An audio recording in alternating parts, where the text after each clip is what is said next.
A'udzubillahi minasyaitonirrajim. Bismillahirrahmanirrahim. Assalamualaikum warahmatullahi wabarakatuh. Perkenalkan, nama saya Aidin Haidar Fatah dari kelas 10, ingin melaksanakan tugas membuat kultum. Tayyib. Innal hamdalillah nahmaduhu wa nasta'inuhu wa nastaghfiruh wa na'udzubillahi min syururi anfusina wa min sayyiati a'malina may yahdihillahu fala mudhillalah wa may yudlilhu fala hadiyalah. Asyhadu an la ilaha illallah wa asyhadu anna Muhammadan abduhu wa rasuluh la nabiyya wa la rasula ba'dah amma ba'du. Al-ula hayya naskurullah azza wa jalla alladzi qad a'tana ni'aman katsiratan hatta nastati' an najtami'a hatta nastati' an najlisa aw ghairihi fi hadal makan insyaallah. Masanian salatan wa salaman ala habibina wa syafi'ina wa maulana Muhammad sallallahu alaihi wasallam alladzi qad hamalna minadz zulumati minan nur yakni ad-dinul Islam. Thayyib, jalastuhuna uridu an uballighukum anil khissah yakni pertolongan Allah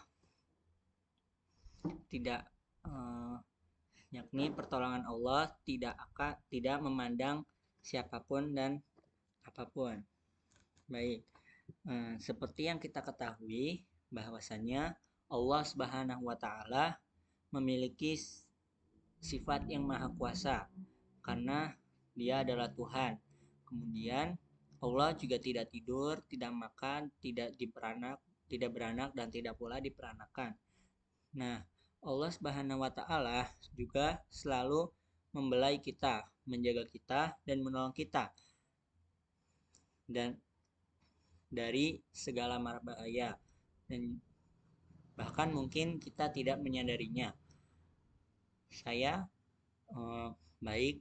akan menceritakan sebuah kisah yang ditulis oleh Ibnu Qudamah dalam salah satu karyanya yang berjudul At-Tawabin, menuturkan sebuah kisah yang menarik tentang kasih sayang dan pertolongan Allah Subhanahu wa taala.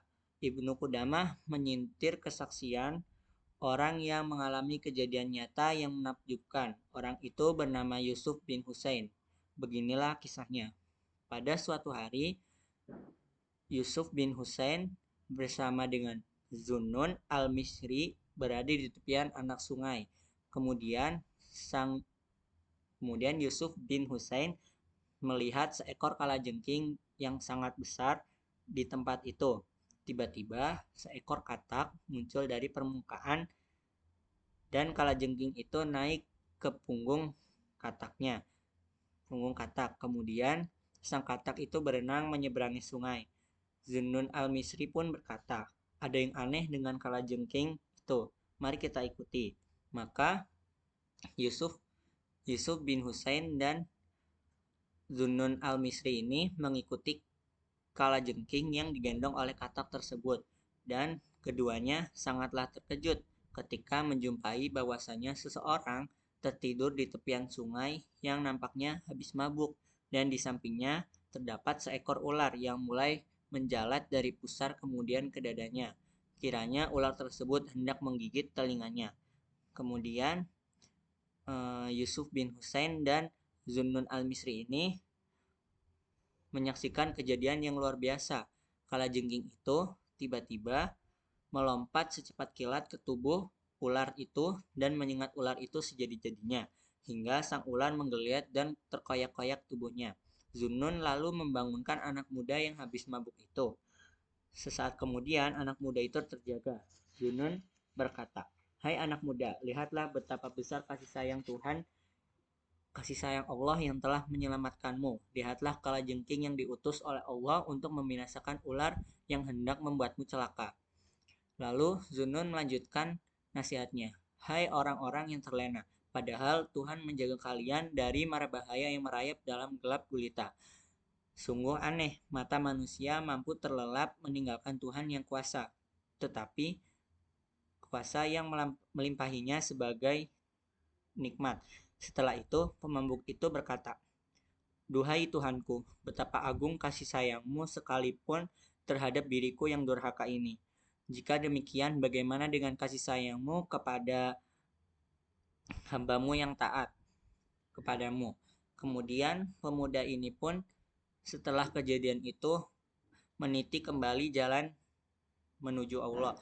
Ia seringkali menangis setiap kali teringat masa lalunya yang sia-sia. Ia terus meniti jalan Allah yang lurus, jalan untuk orang-orang yang diberi nikmat sejati oleh Allah Subhanahu wa taala. Kisah kalajengking yang diutus Allah Subhanahu wa taala ini sesungguhnya bisa terjadi pada siapa saja dan kapan saja, termasuk pada diri kita. Mungkin kita tidak menyadarinya. Allah telah mengutus kalajengking untuk menyelamatkan kita dari bahaya ular yang hendak membinasakan kita. Kalajengking itu bisa berbentuk hal yang bermacam-macam dan ular yang hendak membinasakan kita juga bentuknya bisa bermacam-macam. Bahaya itu bisa jadi misalnya berupa hutang yang menumpuk, yang sangat mengancam, yang siap membinasakan. Dapat juga berbentuk seperti eh,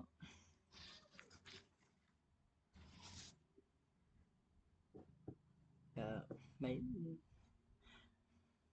kadang orang yang memiliki hutang menumpuk malah terlena dan sama sekali tidak sadar kalau dia sedang dililit oleh ular yang sangat besar, persis seperti pemuda mabuk tadi. Atau ia sadar dililit ulat besar dan pasrah sepenuhnya siap untuk binasa. Dalam kondisi kritis, berulang kali Allah Subhanahu wa taala menjaga hambanya dari mara bahaya. Orang yang hutangnya menumpuk itu diberi jalan keluar oleh Allah Subhanahu wa taala dengan berbagai macam cara. Bisa jadi misal terdapat seorang temannya yang mendengar beritanya kemudian berkenan membantu menyelesaikan masalah hutang-hutangnya. Bisa juga Allah membukakan pintu bisnis yang baru sehingga dia dapat bangkit lagi dan dapat melunasi hutangnya. Cobalah sejenak kita ingat-ingat sejarah perjalanan hidup kita masing-masing. Berapa kali Allah Subhanahu wa taala mengirimkan kalajengking penyelamat kepada kita. Berapa kali Allah sudah menolong kita dalam kesusahan dan kesempitan yang mendera. Kalau kita jujur, pastilah berkali-kali Allah Subhanahu wa taala telah mengirimkan kalajengking penyelamat kepada kita. Mungkin kita tidak menyadarinya. Dan kita tidak sadar bahwa Allah Subhanahu uh, um, jadi hikmah dari kisah ini adalah kita bahwasanya Allah tidak memandang siapapun dan apapun kita dalam memberi pertolongan dan juga kenikmatan. Bahkan orang yang telah durhaka atau durhaka kepada Allah, Allah tetap memberikan pertolongan dan kenikmatan kepadanya. Apalagi kepada orang-orang yang taat kepadanya. Pasti pertolongan dan nikmat tersebut lebihlah besar dibandingkan orang yang berbuat durhaka kepada Allah Subhanahu wa taala. Taib, cukup sekian yang dapat saya sampaikan. Iktafaitu huna kalami wa in wajadtum minni khata'an fa wa min nafsi wa in wajadtum minni shawaban wa dzalika minallah. Syukron kasiron. Wassalamualaikum warahmatullahi wabarakatuh.